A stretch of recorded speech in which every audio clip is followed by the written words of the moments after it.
والصلاة والسلام على سید الانبیاء والمرسلین قال اللہ تعالی وتبارک فی القرآن المجید والفرقان الحمید بسم اللہ الرحمن الرحیم قد جاءکم من اللہ نور وکتاب مبین صدق اللہ مولانا العظیم وصدق رسولہ النبی الکریم الرؤوف الرحیم اللہم نور قلوبنا بالقرآن وزین اخلاقنا بالقرآن وادخلنا الجنۃ بالقرآن ونجنا من النار بالقرآن قال اللہ تعالی وتبارک فی شان حبیبہ مخبرا وآمرا ان اللہ وملائکتہ یصلون علی النبی یا ایہا الذین آمنوا صلوا علیہ وسلموا تسلیما الصلاۃ والسلام علیک یا رسول اللہ وعلی آلک واصحابک یا محبوب رب العالمین الصلاۃ والسلام علیک یا رسول اللہ وعلی آلک واصحابک یا محبوب رب العالمین۔ تمام حمد و ثنا، تعریف و توصیف اللہ جل مجدہ الکریم کی ذات پاک کے لیے، جو خالق کائنات بھی ہے اور مالک شش جہات بھی۔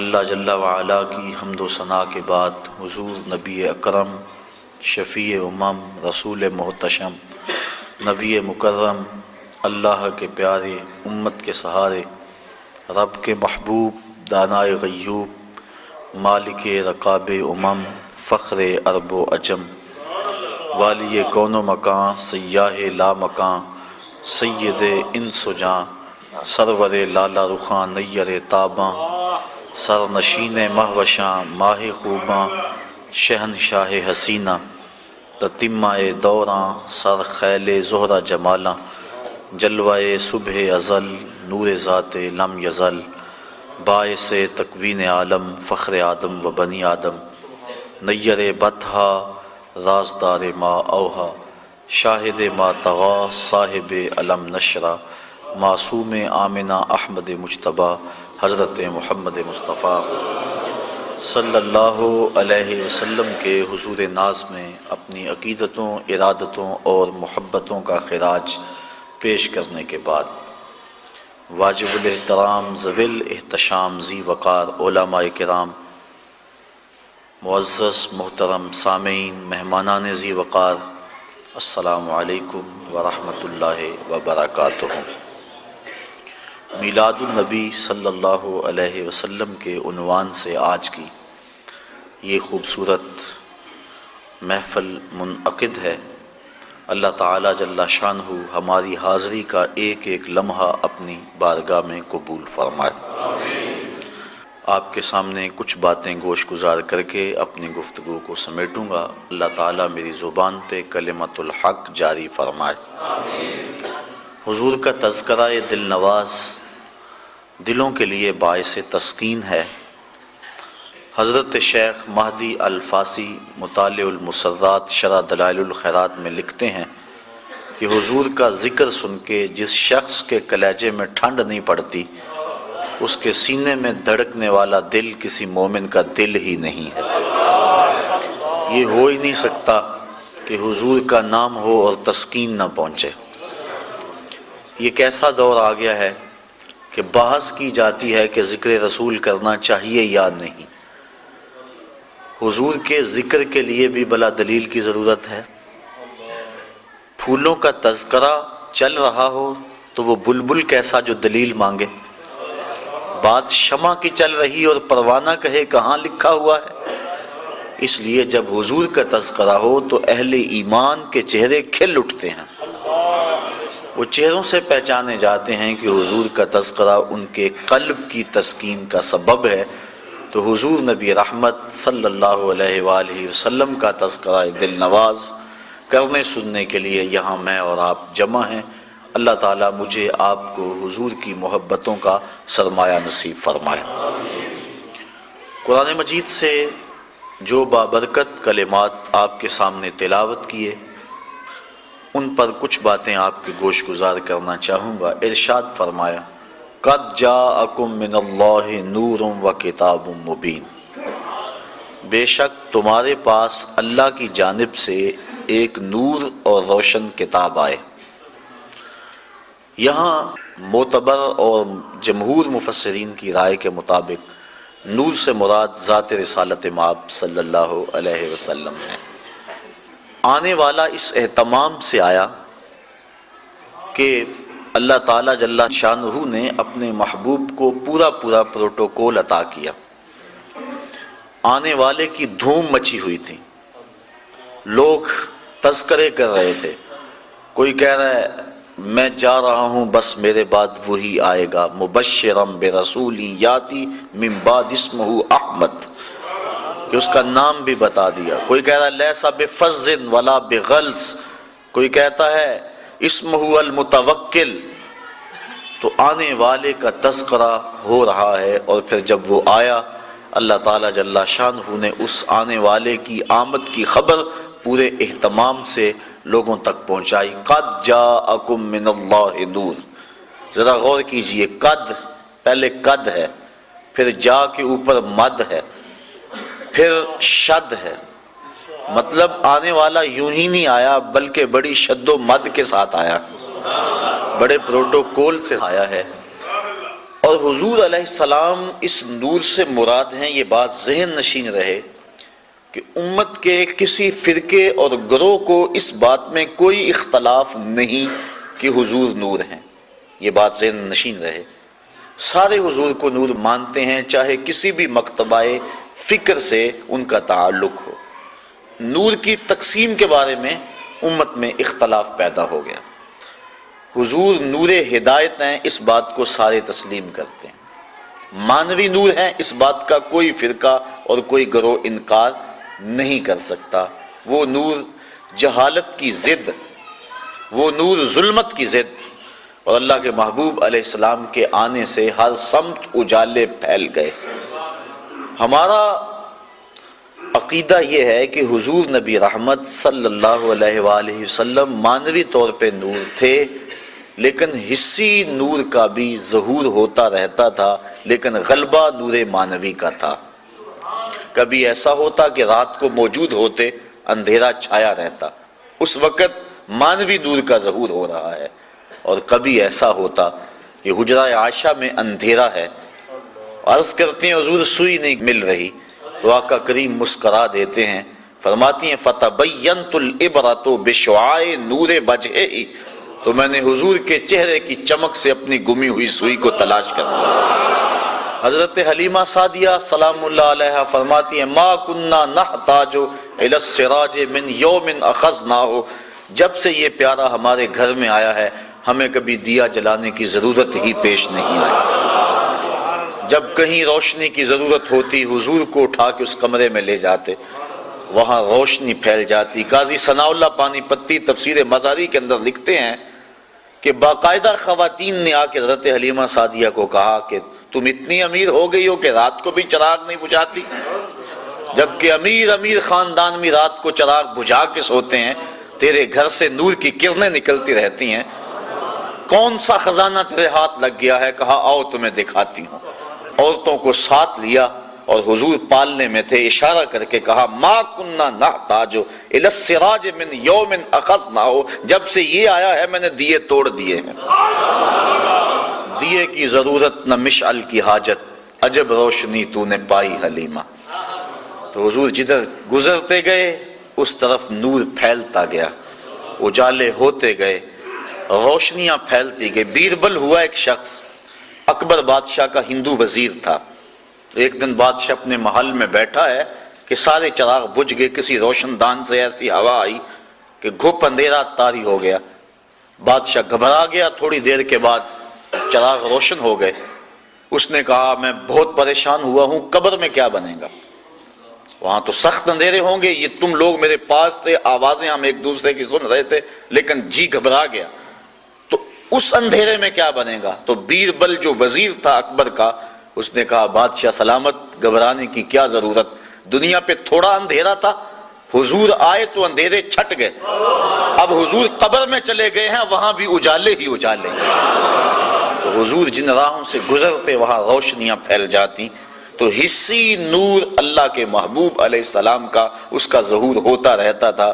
آج کی اس نشست کے اندر میں نے حضور کے مانوی نور پر گفتگو کرنی ہے، جس میں امت کے کسی گروہ کا کوئی اختلاف موجود نہیں ہے۔ حضور نور ہدایت ہے، مانوی نور ہے۔ مانوی نور کسے کہتے ہیں؟ جس کو عقل نور قرار دے۔ یہ نور ہے، چمک رہا ہے، دیواروں پہ دکھائی دے رہا ہے، قوت باصرہ سے اس کا ادراک ہو رہا ہے، اس کو حسی نور کہتے ہیں۔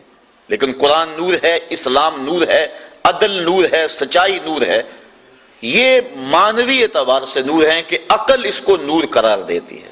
اللہ کے محبوب علیہ السلام کے مانوی نور ہونے میں امت میں کوئی اختلاف نہیں کہ اللہ کے محبوب علیہ السلام جب آئے تو کائنات کی ظلمتیں چھٹ گئیں۔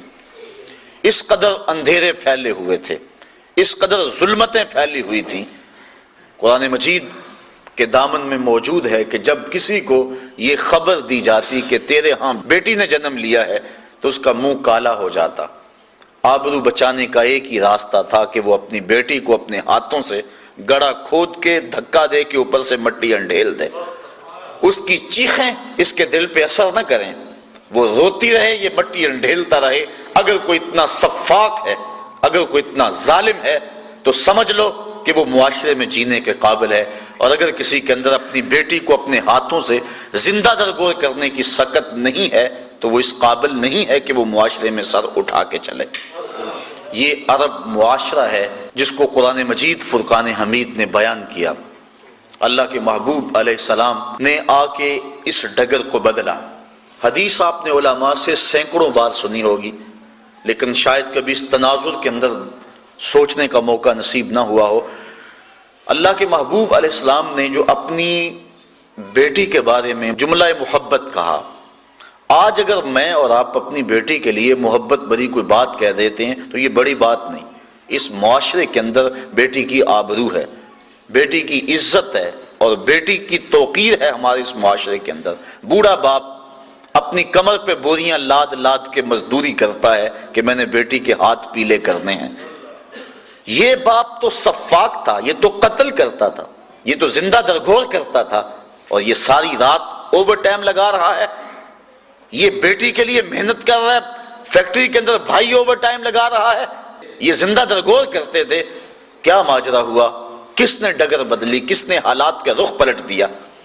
14 صدیاں قبل کی تاریخ پڑھ کے دیکھو، وہ جو دھکا دیتے تھے گڑھے کے اندر اور اس پہ افتخار تھا، انہیں فخر تھا، آقا کریم نے اس دور میں کلمہ حق بلند کیا، کہا بیٹیوں کو زندہ درگور کرنے والوں اور منحوس سمجھنے والوں سن لو، فاطمہ تو بدعۃ منی، میری فاطمہ میرے جگر کا ٹکڑا ہے۔ اس دور میں کہنا جبکہ بچیوں کو ذبح کیا جا رہا تھا، زندہ درگور کیا جا رہا تھا، بہنوں کو بھائی قتل کرتے تھے کہ کل ہمارا کوئی بہنوئی نہ کہلائے، تو اس دور میں یہ جملہ کیا معنی رکھتا ہے؟ آج اگر میں اپنی بیٹی کے لیے، آپ اپنی بیٹی کے لیے کوئی محبت بھرا جملہ بولتے ہیں، کہتے ہیں، لکھتے ہیں تو یہ بڑی بات نہیں کہ اس دور میں تو بیٹی کو عزت حاصل ہے۔ جس دور میں زندہ درگور کیا جاتا تھا اس دور میں حضور کا فرمان کہ میری بیٹی میرے جگر کا ٹکڑا ہے، اور پھر معاشرے کے اندر بیٹی کی آبرو، بیٹی کا وقار بلند ہوا، اور اللہ کے محبوب علیہ السلام نے ارشاد فرمایا جو 2 بچیاں یا 2 بہنیں اللہ کی رضا کے لیے پروان چڑھائے اور ان کا نکاح کر دے اللہ کی رضا کے لیے، قیامت کے دن وہ میرے ساتھ اس طرح ہوگا جس طرح یہ میری 2 انگلیاں قریب ہیں۔ ایک صاحب نے عرض کی حضور اگر کسی کی ایک بیٹی ہو تو آقا کریم نے فرمایا اس کو بھی یہ اعزاز نصیب ہوگا۔ ذرا اس کے پیچھے کا فلسفہ دیکھیے۔ اس نے عرض کی حضور اگر کسی بیچارے کی ایک بیٹی ہو تو کہاں بیٹی کو زندہ درگور کیا جا رہا ہے، اور کہاں جس کی ایک بیٹی ہے وہ سوچ رہا ہے کاش کہ میری بھی 2 بیٹیاں ہوتی، مجھے ایک بیٹی دی گئی ہے، میری بھی 2 بیٹیاں ہوتی اور یہ اعزاز و تکریم میں بھی حاصل کر لیتا۔ تو کہاں بیٹیاں ماں باپ کے لیے باعث ننگوار، اور کہاں بیٹیاں ماں باپ کے لیے عزت کا سبب قرار پائیں، اور ان کے سبب سے والدین کی مغفرت ہوتی ہے، دنیا میں بھی وقار اور آخرت میں بھی وقار۔ حضور نبی رحمت صلی اللہ علیہ وآلہ وسلم گھر میں تشریف لائے تو ام المومنین حضرت عائشہ صدیقہ رضی اللہ تعالی عنہا محبوب کائنات نے عرض کی حضور آج عجیب ماجرا ہوا، ہمارے گھر میں ایک خاتون آئی جو کہ حبشی نژاد تھی، اور اس کے دونوں پہلوؤں میں اس کی 2 بیٹیاں تھیں۔ اس نے صدا لگائی، میں نے سارا گھر ڈھونڈا لیکن اس کو دینے کے لیے کچھ نہ ملا۔ میں نے پھر کوشش کی کہ حضور کا گھر ہے اور سائل خالی نہ جائے۔ میں نے دوبارہ کوشش کی تو ایک خشک کھجور مل گئی، چوہارا مل گیا۔ میں نے وہی چوہارا اٹھا کے اس عورت کو دے دیا۔ سخت بھوک لگی ہوئی تھی، اس کا پیٹ کمر سے لگا ہوا تھا، لیکن اس نے اس کھجور کو 2 حصوں میں تقسیم کیا، اور ایک اس بیٹی کے منہ میں ڈال دیا اور ایک ٹکڑا اس بیٹی کے منہ میں ڈال دیا۔ خود بھی بھوکی تھی لیکن اس نے خود نہیں کھایا۔ یہ کہتے کہتے ام المومنین آبدیدہ ہو گئیں کہ حضور وہ خود بھی بھوکی تھی لیکن اس نے یہ بیٹیوں کو دیا۔ تو آقا کریم فرمایا، عائشہ کل قیامت کے دن گناہوں کے سبب سے یہ خاتون اگر جہنم کا ایندھن بننے لگی تو یہ بیٹیاں درمیان میں آڑ بن کے کھڑی ہو جائیں گی۔ اے اللہ، ہم اپنی ماں کو جہنم میں نہیں جانے دیں گی، اور اللہ ان کی سفارش مان کے ان کی ماں کو جنت عطا فرما دے گا۔ اور حدیث میں آتا ہے امرأہ مردودہ، وہ عورت جس کے خامد نے اس کو طلاق دے دی، بدصورتی کی وجہ سے، غربت کی وجہ سے، جہیز کم لانے کی وجہ سے، یا کسی سبب سے اس کو طلاق دے دی۔ اب معاشرے میں اسے کوئی قبول نہیں کرتا، ساری زندگی اس نے اپنے باپ کے دروازے پہ بیٹھ کے گزار دی۔ اس عورت کو عربی میں کہتے ہیں امرأہ مردودہ، واپس لوٹائی گئی عورت۔ حدیث میں آتا ہے جب قیامت کے دن اس کے باپ کو جہنم کا حکم ہوگا تو یہ اللہ تعالیٰ سے بحث کرے گی، مالک نہ تو نے مجھے عقل دی نہ تو نے مجھے شکل دی، سسرال نے دھکا دے دیا، خامن نے قبول نہ کیا، معاشرہ مجھے دوبارہ قبول کرنے کو تیار نہیں تھا، یہ میرا باپ تھا جو میرے لیے مزدوری کرتا رہا اور میری کفالت کرتا رہا، آج میں تو اس کو جہنم میں نہیں جانے دوں گی۔ وہ رابعہ بصریہ نہیں، عام سی عورت، لیکن قیامت کے دن اللہ اس کے باپ کو اس کی سفارش مان کے جنت کی راہیں عطا فرما دے گا۔ تو وہ بیٹی جو ماں باپ کے لیے باعث ننگوار تھی، اللہ کے محبوب صلی اللہ علیہ وآلہ وسلم نے اس مرتبے پہ بیٹی کو بٹھایا کہ ماں باپ کے لیے جنت کے دخول کی بشارت بن گئی اور جنت میں داخل ہونے کا ذریعہ بن گئی۔ آپ تاریخ عرب پڑھیں، جس طرح وہ سکی بیٹی کو قتل کر دیتے تھے، وہ سکی ہمشیرہ کو بھی قتل کر دیتے تھے۔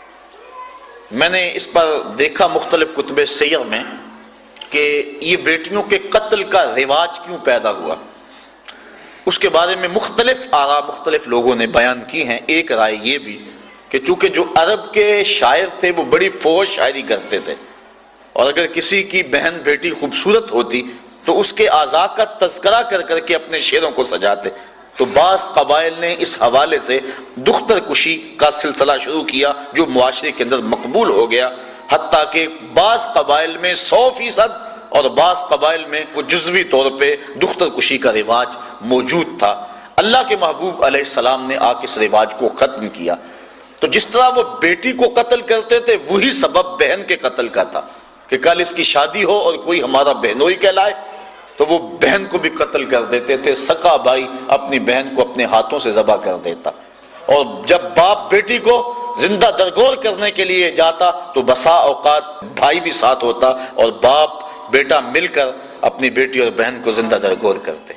اب اللہ کے محبوب علیہ السلام نے جہاں بیٹی کو وقار دیا، بیٹی کو توقیر دی، وہاں بہن کو بھی عزت دی۔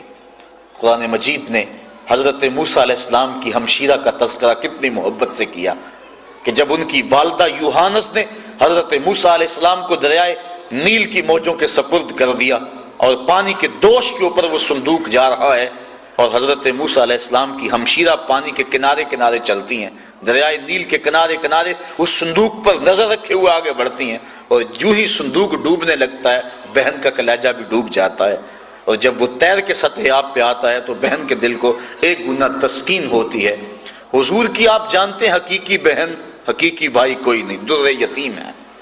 سینہ صدف میں اکیلا پرورش پانے والا موتی در یتیم کہلاتا ہے، تو بطن آمنہ کے اندر حضور علیہ السلام اکیلے پرورش پائے، اور اللہ کے محبوب علیہ السلام کو در یتیم کہا جاتا ہے۔ لیکن جب حضور حضرت حلیمہ سعدیہ سلام اللہ علیہا کے گھر دودھ پینے کے لیے کچھ عرصے کے لیے گئے تو حضرت حلیمہ سعدیہ کی ایک بیٹی تھی جن کا نام شیمہ یا شیمہ مختلف کتب سیر میں موجود ہے، وہ حضور کو اپنی گود میں اٹھا کر قبیلہ بنو سعد کے کھلے میدان میں آ جایا کرتی تھی۔ اور آپ نے بھی دیکھا ہوگا ہمارے دیہاتوں میں یہ رواج موجود ہے، اب بھی کہیں تو دم توڑ گیا لیکن آج بھی رواج جگہ جگہ موجود ہے کہ شام کے وقت جب عورتیں کھانا پکانے میں مصروف ہوتی ہیں تو بہنیں اپنے بھائی اٹھا کر باہر کھلی جگہ پہ لے آتی ہیں، اور ہر بہن کا مزاج یہ ہے کہ میرے بھائی سے سونا زمانے میں کوئی نہیں۔ وہ ایک مفکر نے کہا ہے کہ خوبصورتی دیکھنے والے کی آنکھ میں ہوتی ہے، تو ہر بہن کا مزاج ہے، چاہے کالا کلوٹا کیوں نہ اس کا بھائی، اسی لیے چندہ ماموں کہا جاتا ہے نا، ہر بہن اپنے بھائی کو چاند کہتی ہے۔ جب بچیاں اپنے ویر لے کر قبیلہ بنو سعد کے میدان میں آتی تو ہر کوئی کہتی کہ میرے بھائی کا جوڑ نہیں۔ اگر کسی کی رنگت کالی ہوتی تو وہ نقوش کو معیار حسن قرار دیتی کہ حسن کا تعلق رنگت سے نہیں نقوش سے ہے، میرے بھائی کے نقوش تو دیکھو۔ اور اگر کسی کا رنگ سفید ہوتا تو وہ کہتی اگر رنگ نہیں تو کچھ نہیں، میرے بھائی کا رنگ بڑا چٹا ہے لہٰذا میرا بھائی بڑا خوبصورت ہے۔ بحث مباحثہ ہو رہا ہوتا اور کوئی ماننے کو تیار نہ ہوتی کہ میرا بھائی کسی سے کم ہے، اتنے میں حضرت شیمہ اپنے ویر محمد کو اٹھا کے لے آتی، اور جو ہی وہ آتی اور کہتی ہاں میرا بھائی بھی آ گیا، تو وہ کہتی نہیں شیمہ تیرے ویر کا مقابلہ تو نہیں نا۔ تو کتب میں آتا ہے کہ حضرت شیمہ کا سر فخر سے بلند ہو جاتا اور پھر حضور کو سینے سے چمٹا لیتی اور دعا دیتی ربنا ابقِ لنا محمدا حتی اراہ یافعا و امردا، اے اللہ میرے ویر محمد کو سلامت رکھنا، اس کو شالا نظر نہ لگے میرا ویر آج بچوں کا سردار ہے، کل میں اپنی آنکھوں سے دیکھوں کہ جوانوں کی بھی سرداری کرے۔ حضرت شیخ محقق نے بھی اس واقعہ کو لکھا ہے، کتب سیر میں موجود ہے کہ ایک غزوے میں حضرت شیمہ کے قبیلے کے ساتھ لڑائی ہوئی، چونکہ ان کی شادی ہو گئی، اولاد ہو گئی۔ جس قبیلے میں حضرت شیمہ کا نکاح ہوا تھا مدینہ شریف کے دور میں، مدنی دور میں حضور کی لڑائی غزوہ اس قبیلے کے ساتھ ہوا۔ اس قبیلے کے کافی لوگ پکڑے گئے، گرفتار ہو گئے، کچھ قتل کر دیے گئے۔ گرفتار شدگان کو چھڑانے کے لیے عرب کے رواج کے مطابق وہ فدیے کی رقم اکٹھی کر رہے تھے کہ چلتے چلتے حضرت شیمہ کے گھر آئے، انہوں نے پوچھا یہ رقم تم کیوں اکٹھی کر رہے ہو، یہ فنڈ کس لیے اکٹھا کیا جا رہا ہے؟ انہوں نے بتایا کہ ایک شخص سے ہماری لڑائی ہوئی ہے جو ادعائے نبوت رکھتا ہے، مدینے میں اس کا بسیرا ہے، اتنے ہمارے بندے پکڑے گئے ہیں، ان کو چھڑانا ہے۔ کہا کیا نام ہے اس کا؟ کہا نام اس کا محمد ہے صلی اللہ علیہ وسلم۔ بس آنکھوں سے آنسو جاری ہو گئے۔ کہا اچھا اس نے تمہارے بندے پکڑے؟ کہا ہاں۔ کہا پھر رقم اکٹھی نہ کرو۔ کہا کیوں؟ کہا مجھے ساتھ لے چلو۔ کہا تو کیا کرے گی؟ کہا میں تمہارے بندے چھڑا کے لاؤں گی۔ کہا تو کیسے چھڑائے گی؟ کہا وہ میرا ویر لگتا ہے، وہ میرا بھائی لگتا ہے۔ قوم کے سردار ساتھ ہیں، حضرت شیمہ قوم کے سرداروں کو لے کر حضور کے خیمہ نوری کی طرف بڑھ رہی ہیں۔ یہ وہ وقت تھا جب ادب کی آیتیں اتر چکی ہیں، صحابہ ننگی تلواروں سے پہرا دے رہے ہیں۔ حضرت شیمہ اپنی قوم کے سرداروں کو لے کر اس خیال میں کہ میں اپنے بھائی کے پاس جا رہی ہوں بڑی تیزی سے آگے بڑھنا چاہا، لیکن پہرے داروں نے راستہ روک لیا، تلوار سونت دی۔ رک جائے دیہاتی عورت، جانتی نہیں آگے کوچہ رسول ہے، آگے تو بغیر اذن کے جبریل بھی نہیں جا سکتے، تم کون ہو؟ حضرت شیمہ کو جب روکا گیا تو انہوں نے تلوار کو جھٹک کے پیچھے کرتے ہوئے کہا خلو سبیلی وَعْلَمُوا انا اخت نبیکم، میری راہیں چھوڑ دو، مجھے جانتے نہیں میں کون ہوں، میں تمہارے نبی کی بہن لگتی ہوں۔ بس یہ جملے سننے کی دیر تھی کہ تلواریں خم ہو گئیں، آنکھوں پر پلکیں آ گئیں اور صحابہ نے نظریں نیچی کر لیں۔ حضور علیہ السلام کی ہمشیرہ حضور کے خیمہ نوری میں داخل ہوئی۔ آقا کریم نے جب دیکھا تو اٹھ کے استقبال کیا اور پوچھا بہن کدھر آئی ہو؟ عرض کی حضور آپ کے بندوں نے ہمارے لوگ پکڑ لیے ہیں، چھڑانے آئی ہوں۔ آقا فرمایا بہن تو نے زحمت کیوں گوارا کی، تو پیغام بھیج دیتی میں سارے چھوڑ دیتا۔ پھر حضور نے کچھ گھوڑے، چند جوڑے اور بہت سارا ساز و سامان دیا۔ جب بھائیوں کے دروازے پر بہن آئے تو بھائی خالی تو نہیں موڑا کرتے، اور پھر حضور رخصت کرنے کے لیے خود خیمہ پاک سے باہر آئے۔ صحابہ کی جماعت منتظر تھی۔ فرمایا صحابہ جب میں قیدی چھوڑا کرتا ہوں تم سے مشاورت کیا کرتا ہوں، آج پہلا موقع ہے، میں نے مشورہ بھی نہیں کیا اور قیدی بھی چھوڑ دیے۔ کہا بندہ نواز جو چاہیں آپ کریں، لیکن ارشاد تو کر دیں کہ آپ نے آج مشورہ ضروری کیوں نہیں سمجھا؟ فرمایا آج میرے دروازے پہ میری بہن آ گئی تھی۔ تو دنیا کے سامنے عملاً بہن کے وقار کو رکھا۔ جس معاشرے میں بیٹی کی توقیر نہیں تو اس معاشرے کو بیٹی کی توقیر سکھائی۔ بہن کی آبرو نہیں تھی، عملاً بہن کی آبرو لوگوں کے سامنے رکھی۔ سوتیلی ماں ترکے میں بٹتی تھی اور سکی ماں کی بھی عورت ہونے کے ناطے سے آبرو نہیں تھی، لیکن اللہ کے محبوب نے قولاً اور عملاً ماں کی آبرو لوگوں کے سامنے رکھی۔ الجنت تحت اقدام الامہات، جنت تو ماں کے قدموں کے سائے تلے، ماں کے قدموں تلے جنت بچھا دی، اور حضور نے عملاً لوگوں کے سامنے ماں کا پیار بیان فرمایا۔ الحاوی للفتاوی نے اس واقعہ کو بیان فرمایا۔ حضرت امام جلال الدین سیوطی رحمۃ اللہ تعالی علیہ نے آپ فرماتے ہیں کہ ایک دن اللہ کے محبوب صلی اللہ علیہ وآلہ وسلم تشریف فرما تھے۔ نماز عصر پڑھانے کے لیے حضور تشریف لائے۔ تا حد نظر صحابہ کا اجتماع کثیر تھا۔ جو ہی حضور جلوہ گر ہوئے، حضور نے مسجد نبوی کے اندر قدم رکھا، حجرہ عائشہ سے نکلے، سارے صحابہ ادب سے کھڑے ہو گئے۔ بس پھر حضور کی آنکھیں برسنے لگی، ایک ٹھنڈی ہوا بھری، اور حضور نے وہ جو الفاظ کہے وہ الحاوی کے اندر موجود ہیں۔ فرمایا لو ادرکت والدی او احدہما، کاش آج میرے ماں باپ زندہ ہوتے۔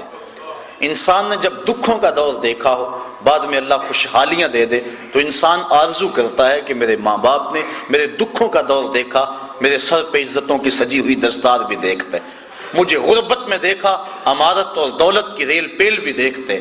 تو حضور علیہ السلام اس وقت پیدا ہوئے تھے جب باپ کا سایہ سر پہ نہیں تھا، اور 6 سال کی عمر ہے کہ والدہ بھی انتقال کر گئیں۔ ابوا کی ریت ہے، مدینہ المنورہ سے واپس آ رہے ہیں، 6 سال کی عمر ہے، 3 نفوس پہ مشتمل قافلہ ہے، حضرت ام ایمن، حضور اور حضرت آمنہ سلام اللہ علیہا۔ جب ابوا کی ریت کے ٹیلوں میں پہنچے تو سخت بخار ہو گیا۔ حضرت آمنہ سمجھ گئیں کہ میرا یہ بخار جان لیوا ثابت ہوگا، تو انہوں نے ام ایمن کو بلایا، کہا میرے اس بیٹے کو بحفاظت امیر قریش عبد المطلب تک پہنچا دینا، اور پھر حضور کو سامنے بٹھا کے آخری باتیں کرنا چاہییں، لیکن ضبط کے بندھن ٹوٹ گئے اور آنکھوں سے چھم چھم آنسو ٹپکنے لگے۔ بمشکل چند باتیں کر سکی جو تاریخ نے محفوظ کر لی۔ ابن حشام نے سیرت نبویہ کے اندر ان الفاظ کو لکھا۔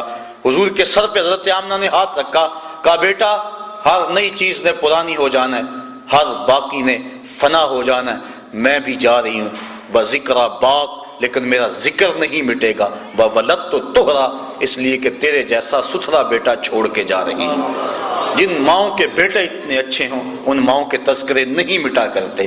یہ جملے کہے اور حضرت آمنہ کا انتقال ہو گیا۔ حضور پھر اپنی والدہ کے پاس پھوٹ پھوٹ کے روئے اور بار بار پوچھتے تھے امی آپ بولتی کیوں نہیں؟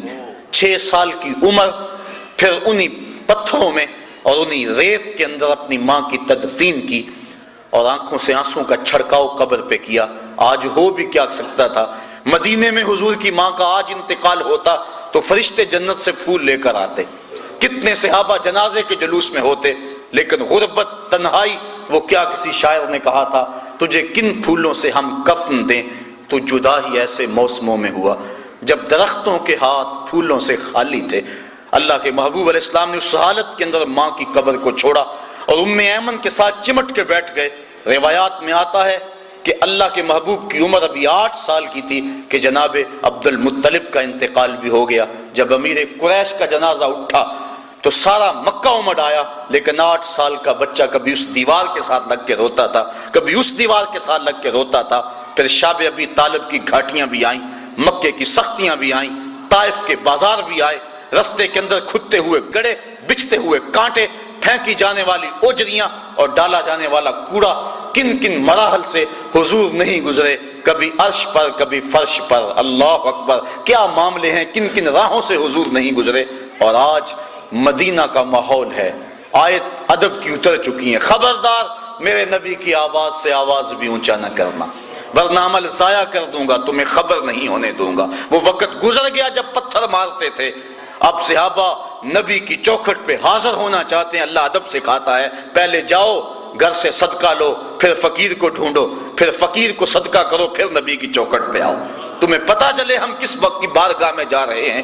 اب حضور تشریف لائے، صحابہ ادب سے کھڑے ہو گئے، امٹتے ہوئے محبتوں کے جذبات کو دیکھا، آنکھیں